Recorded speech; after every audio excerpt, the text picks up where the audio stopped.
তাহলে শুরু করতে চলেছি আজকের ক্লাস নবম শ্রেণীর ইতিহাস প্রথম অধ্যায় ফরাসি বিপ্লবের কয়েকটি দিক। এর আগের দিন আমি পার্ট 1 পড়িয়েছি, আজকে পার্ট 2 ধারাবাহিকভাবে আমি পড়াবো। আমি 100% গ্যারান্টি দিয়ে বলতে পারি তোমরা প্রতিদিন জাস্ট 5 থেকে 10 মিনিট সময় দাও, এই ভিডিওগুলি দেখো। তোমাদের এমসিকিউ শর্ট প্রশ্ন এমনকি বড় প্রশ্ন তোমরা নিজে থেকেই করতে পারবে। খুবই গুরুত্বপূর্ণ একটি আলোচনা হতে চলেছে। তাহলে শুরু করতে চলেছি আজকে ইতিহাস প্রথম অধ্যায় ফরাসি বিপ্লবের কয়েকটি দিক।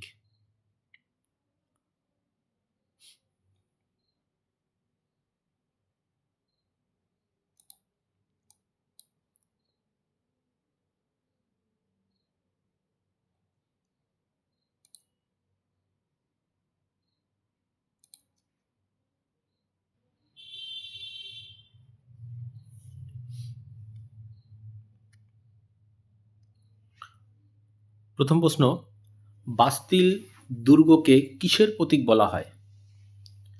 কে বলতে পারবে? যারা অনলাইন আছো দেখি কে বলতে পারে। হ্যাঁ, আমরা একটু পড়ি। বাস্তিল দুর্গের গুরুত্ব। বাস্তিল দুর্গ ছিল ফ্রান্সের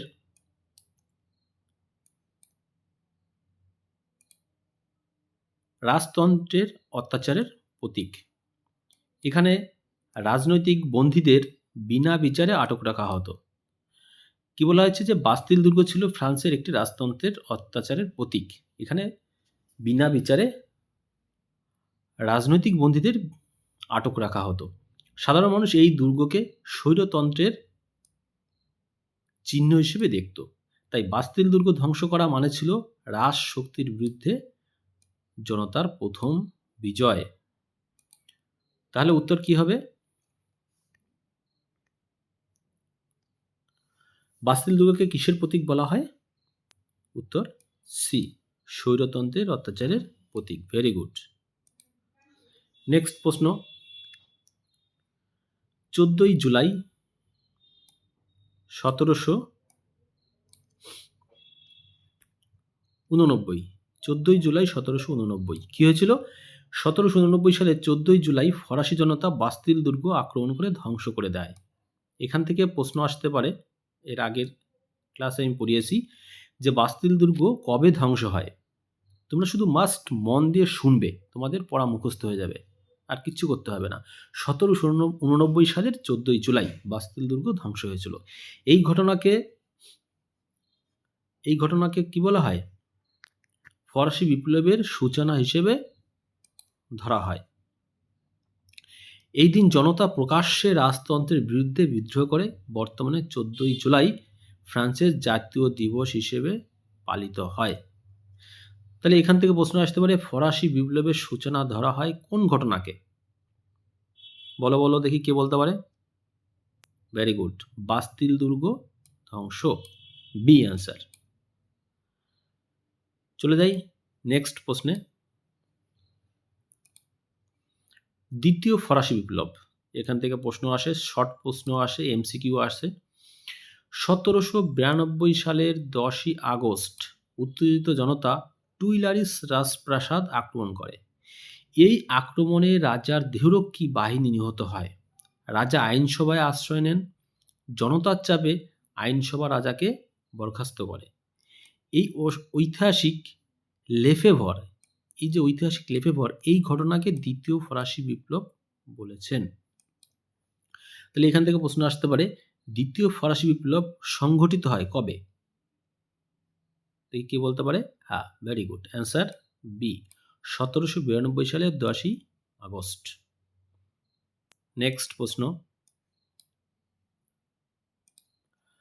টুইলারিস রাজপ্রাসাদ আক্রমণ। টুইলারিস ছিল ফ্রান্সের রাজ পরিবারের গুরুত্বপূর্ণ বাসস্থান। অর্থাৎ এই টুইলারিস রাজপ্রাসাদ কি? যেখানে ফ্রান্সের রাজ পরিবারের সদস্যগণ থাকত, তা সেই রাজপ্রাসাদকে বলা হয় টুইলারিস। জনতার আক্রমণের উদ্দেশ্য ছিল রাজতন্ত্রের অবসান ঘটানো।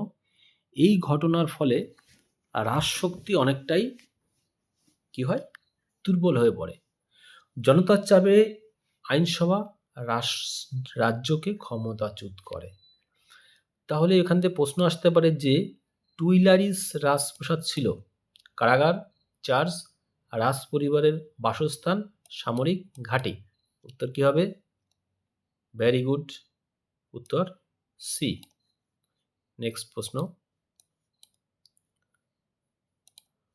এই ঐতিহাসিক লেফেভর ছিলেন একজন বিখ্যাত ঐতিহাসিক। এখান থেকে প্রশ্ন আসে প্রায়। তিনি ফরাসি বিপ্লব নিয়ে গবেষণা করেন। তার মতে এই 1792 সালের 10ই আগস্ট ঘটনাটি ছিল বিপ্লবের দ্বিতীয় পর্যায়ে। এর জন্য তিনি একে দ্বিতীয় ফরাসি বিপ্লব বলে অভিহিত করেছেন। আগেই এই প্রশ্নটা আলোচনা করেছি। তাহলে প্রশ্ন আসতে পারে দ্বিতীয় ফরাসি বিপ্লব শব্দটির ব্যবহার করেছেন, দ্বিতীয় ফরাসি বিপ্লব শব্দটি ব্যবহার করেছেন কে? Adam Smith, Voltaire, Lefebvre, Rousseau. উত্তর কি হবে? সি। Very good. নেক্সট প্রশ্ন। ওকে, আজকে এই পর্যন্তই থাক। সামনের দিন আবার আলোচনা করব। তোমাদের যদি অবশ্যই ভালো লাগে চ্যানেলটি সাবস্ক্রাইব করবে এবং কমেন্টস করবে। যার যে সমস্যা তোমরা শুধু একবার জানাও আমাকে কমেন্টস করে, আমি সেই বিষয়ের উপরে ভিডিও করে দেব। আশা করি তোমাদের পরীক্ষা ভালো হবে।